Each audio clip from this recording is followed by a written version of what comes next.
Benedicite, muy buenos días.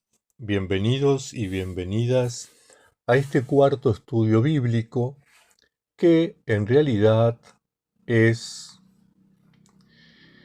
un complemento de el estudio bíblico que vimos el mes pasado. Vamos a estar conversando sobre el mensaje de Jesús sobre el reino de Dios. El reino de Dios es el mensaje central de la predicación de Jesús. Por lo tanto, cabe preguntarnos, ¿cuál es la naturaleza de este reino? Y además, ¿cuáles son los signos que manifiestan la irrupción, la llegada de este reino? El mensaje de Jesús sobre el reino de Dios no fue una novedad, ni para él ni para su audiencia.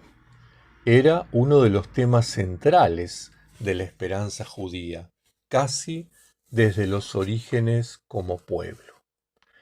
Y aquí tenemos que hacer una pequeña aclaración. Según Joaquín Jeremías, un notable biblista del siglo XX,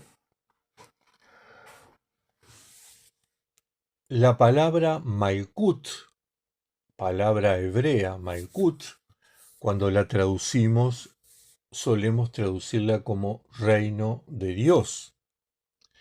Y él dice que en muy escasas veces Malkut designa un reino en sentido local o un territorio.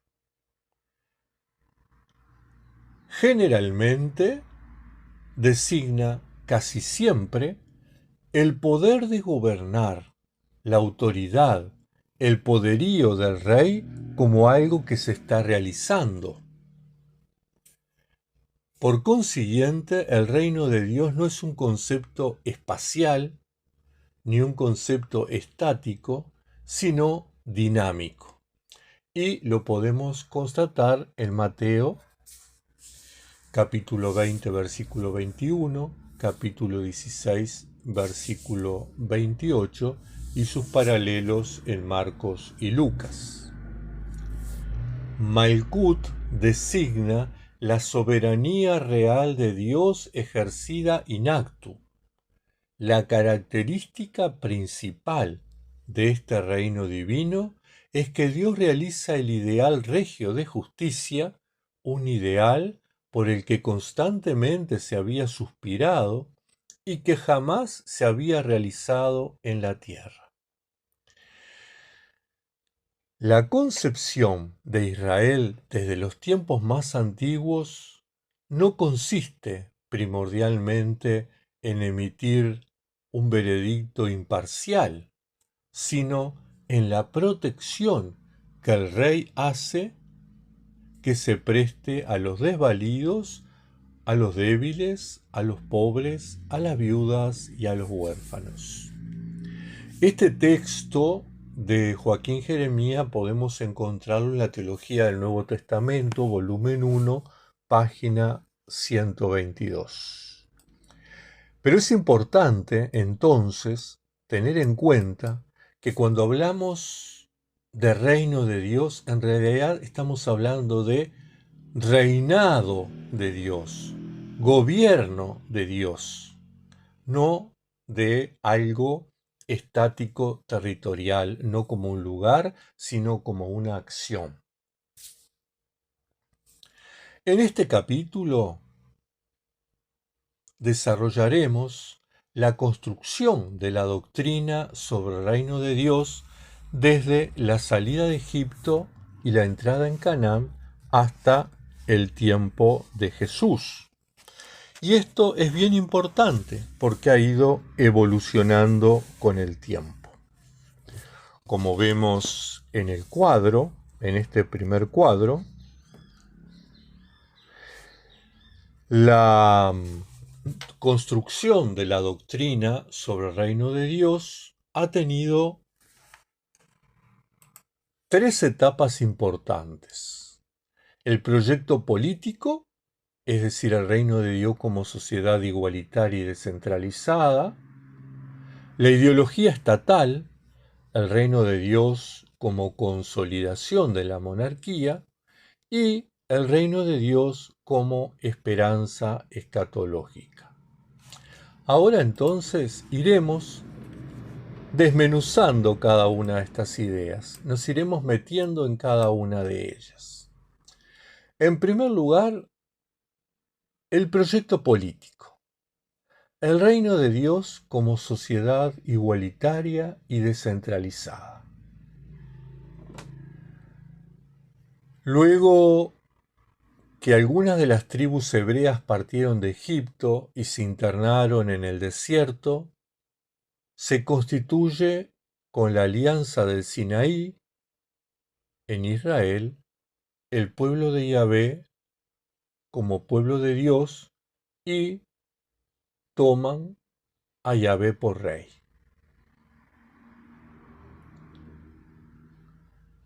Aquí podemos remitirnos a dos textos muy importantes del libro del Éxodo, capítulo 19 al 24, que relata la historia de la alianza del Sinaí y sus contenidos, y Éxodo capítulo 19, versículos 4 y 8, que específicamente habla de la constitución de Israel en el pueblo de Yahvé. Al instalarse en Canaán las tribus provenientes de Egipto, hacen que su iniciativa antimonárquica resulte atractiva a las tribus hebreas que ya residían en la región y se unen bajo la soberanía de Yahvé en la alianza de Siquem que nos relata el libro de Josué, capítulo 24. Y aquí es importante hacer un paréntesis. Los biblistas más importantes del siglo XX y del siglo XXI acuerdan en que el relato del Éxodo es un relato de historia teológica, es decir, que no sucedió tal cual nos lo relata la Sagrada Escritura.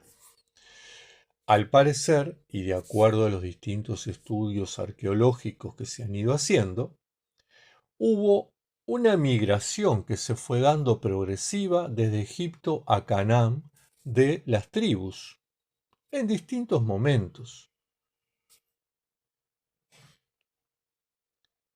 Entonces, las tribus que llegaron primero a la tierra de Canaán se adaptan a los sistemas monárquicos que habían en ese momento. Pero las tribus que llegan últimas y que vienen con esa espiritualidad, con esa experiencia, con ese proyecto político de la Alianza del Sinaí, donde cada tribu era autónoma y era Dios, Yahvé, quien reinaba, entusiasma a las tribus que estaban establecidas y entonces se refunda el pueblo de Israel con la alianza de Siquem y todas las tribus toman a Yahvé como rey. Cerrando el paréntesis, volvemos a nuestro proyecto político. Israel se constituye como proyecto político de rechazo a las monarquías locales, y eso lo podemos ver en Josué capítulo 12, que de alguna manera reflejaban dos realidades. Por un lado, recordaban la monarquía egipcia, a la cual habían estado sirviendo. Y por otro, en la práctica, tiranizaban al pueblo fundamentalmente con el tema de los impuestos. La base ideológica del pueblo, nación en construcción, era la autonomía de las tribus bajo el reinado de Yahvé, único soberano, quien había liberado al pueblo de la opresión egipcia. Vean Josué capítulo 24, versículos 1 al 28. Y aquí entonces entramos en este proceso de construcción de la doctrina del reino, en la segunda etapa, la ideología estatal, es decir, el reino de Dios como consolidación de la monarquía hebrea. Con la presión ejercida por los filisteos, una nación que conocía el hierro y lo utilizaba en las campañas militares contra los pueblos vecinos, una sociedad diferenciada y centralizada, como los otros pueblos de Canaán, las tribus hebreas se encontraron en desventaja y entonces establecen un estado monárquico. Aquí tenemos tres textos que son fundamentales para entender este proceso. Primer libro de Samuel, capítulo 4, versículos 1 al 11. Primer libro de Samuel, capítulo 8, versículo 5. Y primer libro de Samuel, capítulo 8, versículo 15. Este es el momento en que se evoluciona de un proyecto político a una ideología estatal del reino o reinado de Dios, que ciertamente no fue tomado de buen grado por toda la población, sino que fue resistido por una parte del pueblo. Hay dos textos que fundamentan esta resistencia a el cambio de ideología. Uno es el primer libro de Samuel, capítulo 8, versículos 11 al 18, y capítulo 10, versículo 27. Este cambio se consolida con la profecía de Natán y la alianza sellada entre Yahvé y David. Ideología que lleva a la dinastía davídica a reinar 4 siglos sobre el pueblo hebreo. Aquí hay dos textos que iluminan claramente esta situación. Segundo libro de Samuel, capítulo 7, y el Salmo 88 u 89, dependiendo de la versión bíblica que utilicen. Si es una traducción desde la Biblia hebrea o si es una traducción desde la Septuaginta, es decir, la Biblia griega. En la dinámica social y política se cayó en lo que se pretendía evitar antes de la monarquía. Las campañas militares, la construcción del templo y el mantenimiento de la corte, entre otras, llevaron a oprimir en muchas circunstancias al pueblo con impuestos. Vean, por ejemplo, primer libro de Reyes, capítulo 4 y 5. Capítulo 11, versículos 26 al 40. Y segundo libro de Reyes, capítulo 12, versículo 1 al 16.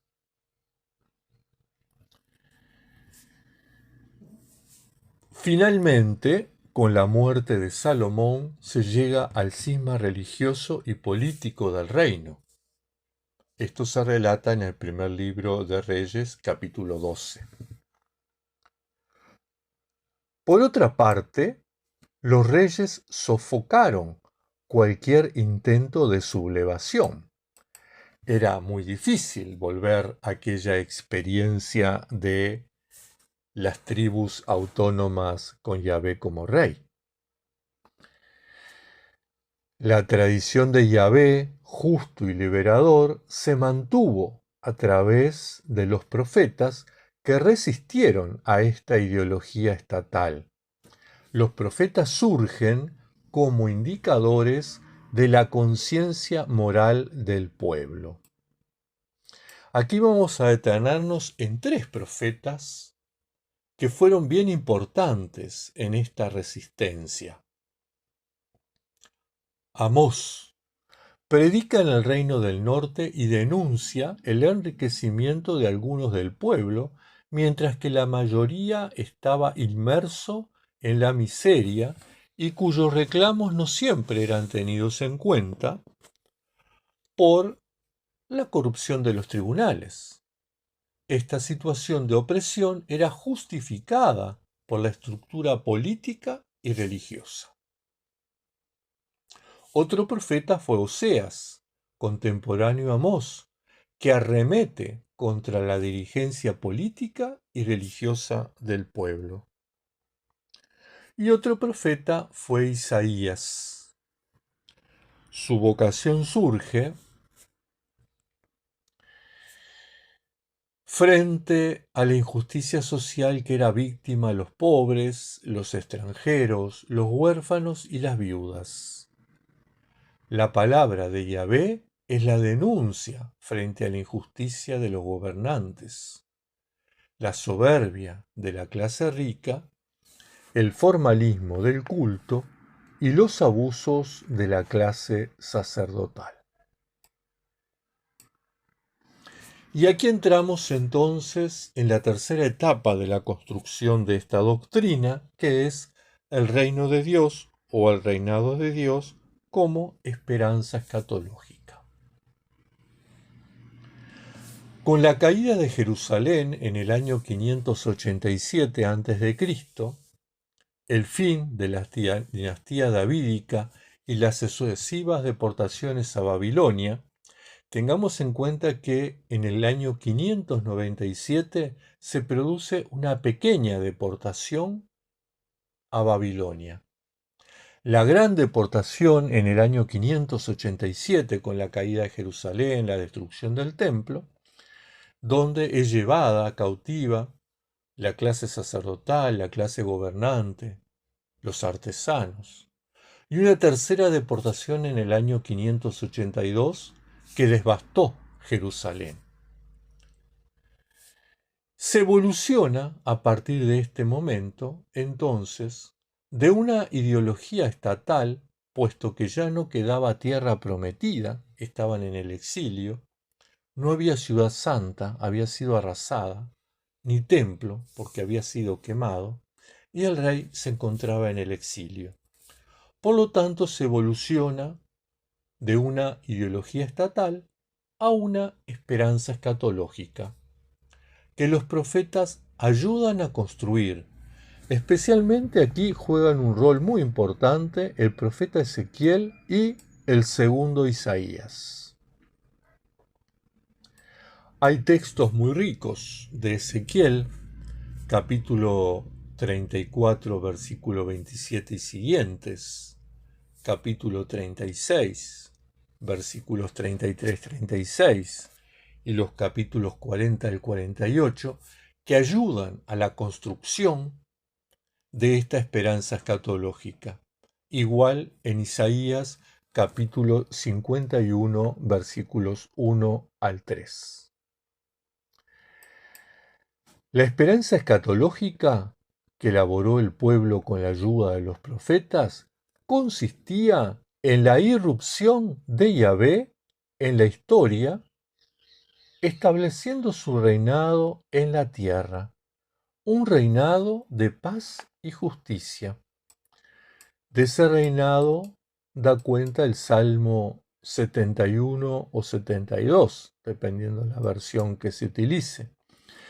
Y ayuda muchísimo a esta construcción ideológica Isaías capítulo 26, versículo 19, capítulo 29, versículo 18-19, capítulo 35, versículos 5 y 6, capítulo 40, versículo 9, capítulo 42, versículo 1 al 4, capítulo 52, versículo 7, capítulo 61, versículos 1 y 2. Las luchas cósmicas entre Yahvé y las fuerzas del mal han sido las imágenes preferidas para el fortalecimiento de esta doctrina. Por ejemplo, encontramos el capítulo 7 del libro de Daniel, donde se relata estas luchas entre el bien y el mal, donde el reino de Dios no será la culminación de la historia, sino la superación de la historia. En este escenario es que surge Jesús. Y aquí Jorge Pixley, un biblista del siglo XX muy importante, escribe lo siguiente: Jesús y sus contemporáneos deben entenderse como parte de esta última etapa, en que el reino de Dios se entiende como esperanza escatológica. La predicación de Jesús debe entenderse dentro del marco de la esperanza escatológica de su tiempo. El reino de Dios, según estas esperanzas, irrumpiría en la historia humana como una nueva edad, intervendría los órdenes de este mundo y de ahí el contenido de las bienaventuranzas, el anuncio del jubileo y el juicio sobre las naciones. Pone énfasis en una nueva relación con Dios, una comunidad sobre nuevas bases sociales. Este texto de Jorge Pixley, podemos encontrarlo en El Reino de Dios, en Cuadernos Monásticos, 1976. Y aquí es importante tres textos que iluminan esta realidad. Las bienaventuranzas, en Mateo capítulo 5, versículos 1 al 2, el anuncio del jubileo, en Lucas capítulo 4, versículo 16 al 21, y el juicio de las naciones, en Mateo capítulo 25, versículo 31 y siguientes.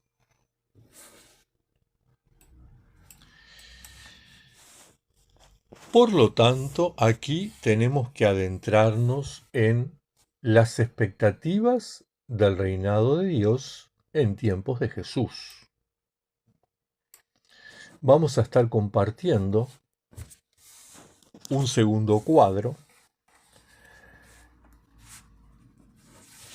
que nos ayuda a comprender los contenidos de esta etapa. Israel se sentía el pueblo elegido de Dios y aspiraba a un lugar especial en el mundo. Consideraba el reino de Dios como la época de mayor gloria y esperaban que un día surgiera otro rey como él, llevando justicia y poder a Israel. Esta expectativa la fundamentalmente, valga la redundancia, Isaías capítulo 9, versículo 7 y Jeremías capítulo 22, versículo 4 y 23, versículo 5. Esta esperanza se comenzó a gestar muchos siglos antes de Jesús, ya que el profeta Isaías actuó en el siglo VIII a.C. y el profeta Jeremías en el siglo VII a.C. Y los siglos fueron transcurriendo e Israel debió enfrentar la frustración de un reino que no llegaba. 10 de las 12 tribus fueron llevadas al exilio por los asirios. El país fue invadido y la ciudad santa arrasada por los babilonios, además del destierro que sufrieron la familia de los notables del pueblo. Un nuevo exilio a Mesopotamia asiática por parte de los persas. Luego llegó la dominación romana, griega y romana. En el correr de estos siglos, en que el pueblo de Dios fue diezmado por las guerras y las deportaciones políticamente, perdió independencia y jamás la recuperó. En este contexto, entonces, creció cada vez más la expectativa por la venida de un rey ungido por Dios como Salvador, y paralelamente se desarrolla la esperanza de la intervención de Dios en la historia, el reino de Dios que colmaría las expectativas del pueblo en cuanto a reivindicaciones históricas por la opresión y sometimiento protagonizados a lo largo de los siglos. Y entonces se desarrollan 10 temas centrales en esta expectativa. Una época de crisis antes de la venida del Mesías. El profeta Elías regresaría como precursor y mensajero del Mesías. Surgiría la aparición del Mesías, o Cristo, o ungido. Las naciones se levantarían contra el Mesías y su pueblo. Habría una destrucción total de las fuerzas del mal. Jerusalén sería renovada. Los judíos dispersos retornarían a la ciudad santa. Jerusalén sería el centro del mundo al que afluirían los pueblos paganos. Aún los israelitas muertos resucitarían para participar del esplendor del pueblo elegido.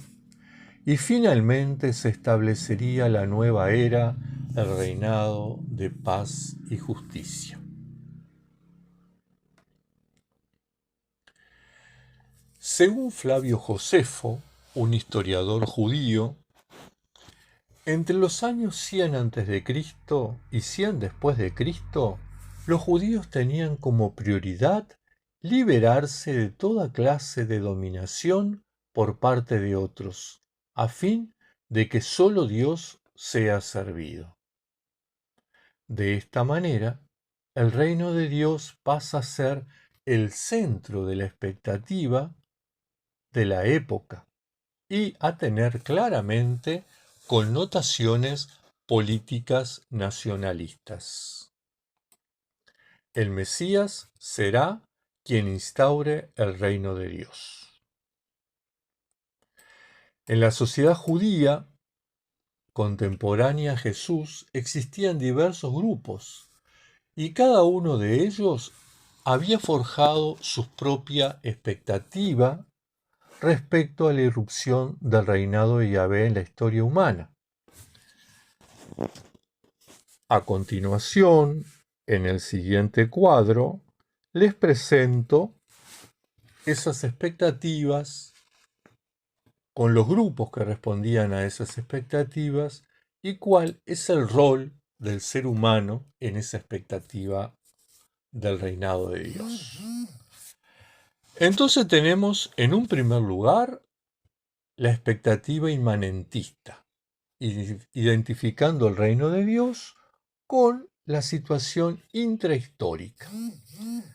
A esta expectativa corresponde el grupo de los celotes, de los herodianos, de los colaboracionistas y de los saduceos, donde el rol del ser humano era el de una teocracia política impuesta por las armas. La segunda expectativa, que era escatologista, corresponde un sector del grupo de los fariseos, un sector de los esenios y los bautistas, donde el rol del ser humano consistía en el cumplimiento de la ley. Y una tercera expectativa era la apocalíptica, cuyos grupos que respondían a esta expectativa era un sector de los fariseos, un sector de los esenios y los celotes. Un sector de los celotes. donde el rol del ser humano era la perseverancia y la fidelidad en la adversidad.